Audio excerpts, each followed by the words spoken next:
ஓம் குருவே துணை. ஓம் திருச்செந்தூர் முருகனுக்கு அரோகரா. ஓம் ஸ்ரீ ஆண்டாள் திருவடிக்கு சரணம். நம சிவாய நம, சிவாய நம. அனைவருக்கும் வணக்கம்.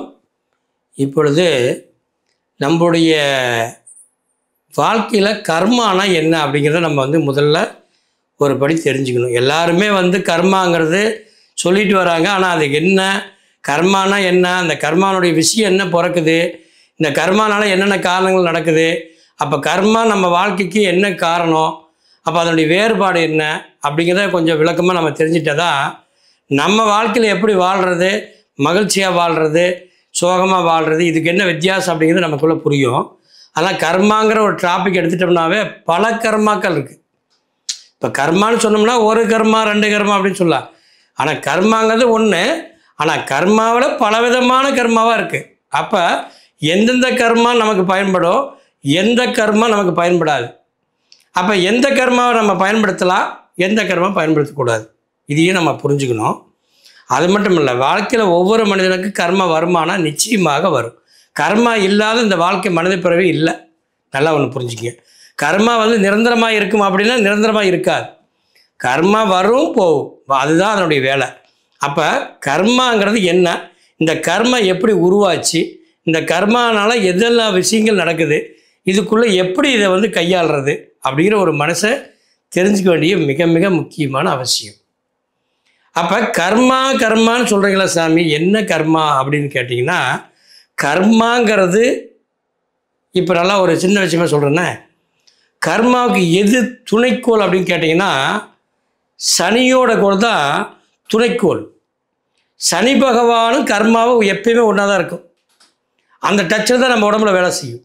அதனால தான் 7.5 சனி, அஷ்டமச்சனி, பஞ்சமச்சனி, பாதச்சனி, ரச்சிச்சனி, கண்டச்சனி மாதிரி பல விதமாக சொல்லுவோம். அப்போ இந்த சனியோட பார்வையில் தான் கர்மா வேலை செய்யுது நல்லா. அதனால தான் சனி கிரகம் வரும்போது நம்ம உடனே பயப்படுவோம். ஓ, எனக்கு சனி கிரகம் வந்துருச்சு, 7.5 சனி நடக்குது, இப்போ இந்த கர்மானுடைய பாதிப்பு அதிகமாக இருக்கும் அப்படின்னு சொல்லுவோம். அப்போ இந்த கர்மானுடைய ரகசியம் என்ன அப்படின்னு பார்த்தோம்னா, நம்முடைய பிறப்புக்கு முன்னே பல பிறப்புகள் எடுத்தோம். அதாவது புல்லாகி புருடாகி பூச்சாகி மரமாகி செடியாகின்னு சொன்னோம், சிவபுராணத்தில் பாடியிருக்காங்க சித்தர்கள். அப்போ இதெல்லாம் பாடின வகையில் இந்த முதல் விஷயம் அப்படின்னு சொல்லும்போது புல்லுன்னு சொல்கிறோம் பார்த்தீங்களா, அந்த புல்லாக முளைக்கிறதுக்கு காரணம் என்னன்னு கேட்டிங்கன்னா நீர். இந்த நீர் ஒரு சுட்டு இந்த பூமியில் இறங்கின உடனே பூமியினுடைய பக்குவம் மாறி மீண்டும் சூரியனுடைய ஒளி மூலமாக, காற்று மூலமாக, உஷ்ணத்தின் மூலமாகத்தான் இந்த கர்மா உற்பத்தி ஆகுது. அப்போ அந்த இடத்துல ஒரு ஆன்மா உற்பத்தி ஆகும்போது ஒரு உயிராக பிறக்குது. எப்படி? சூரிய ஒளி மூலமாக தான் ஒரு ஆன்மா உற்பத்தி ஆகுது. அப்போ அந்த ஆன்மா உற்பத்தி ஆகி அந்த உயிர் உருவமாகும்போது அதுலேருந்து கர்மா என்ன உங்களுக்கு கடவுள் படைச்சானோ அதுதான் படைப்பு. அப்போ அந்த படைப்புகளை வச்சு தான் நீங்கள் இன்றைக்கி என்ன பண்ணுறீங்க, உங்களுடைய வாழ்க்கையை செஞ்சிட்ருக்கிறீங்க.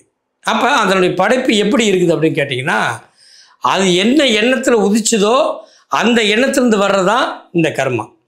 அப்போ ஒரு ஜீவனாக இல்லை, பல லட்சம் கோடி ஜீவன் ராசிகளாக நம்ம பிறப்படுத்துக்கிறோம். அப்போ பல லட்சம் கோடி பிறப்புகளை எடுத்து கடைசி பிறவி தான் என்ன சொல்கிறா, மனித பிறவி.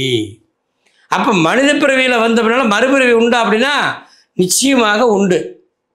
இந்த மறுபிறவின்னு சொல்லக்கூடியது எப்போ அப்படின்னு கேட்டால், நீங்கள் உங்களுடைய ஆன்மாவை ஆழமாக புரிந்து கொண்டால் மறுபிறவி கிடையாது. ஆனால் உங்கள் ஆன்மாவை பற்றி உங்களுக்கு தெரியாமல் போயிட்டா நிச்சயமாக மறுபிறவி நீங்கள் எடுப்பீர்கள். அதனால் இந்த ஜென்மத்தில் இறைவன் உங்களோடு கலந்து ஒரு இசையோடு இசையாக இணைந்து மிகப்பெரிய மாற்றமும் தத்துவமும் அறிவையும் கொடுத்து இந்த ஆன்மாவுடைய விளக்கத்தை காட்டுகின்றார்.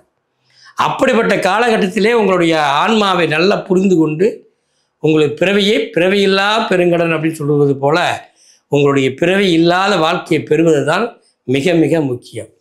அதனால் இந்த மிகப்பெரிய ஒரு பிறவியில்லா பெருவாழ்வு வாழ்வதற்கு என்ன வழி அப்படின்னா, நம்ம யார் எங்கேருந்து வந்தோம், எதுக்காக வந்தோம், இங்கே என்ன பண்ண போகிறோம், இப்போ இங்கே பண்ணுறதுக்கு என்ன காரணம், இங்கே என்ன செய்யணும், நம்ம என்ன மாதிரி வாழணும், எப்படியெல்லாம் அனுபவிச்சுட்டு போகணும் அப்படிங்கிற ஒரு விதி இருக்குது.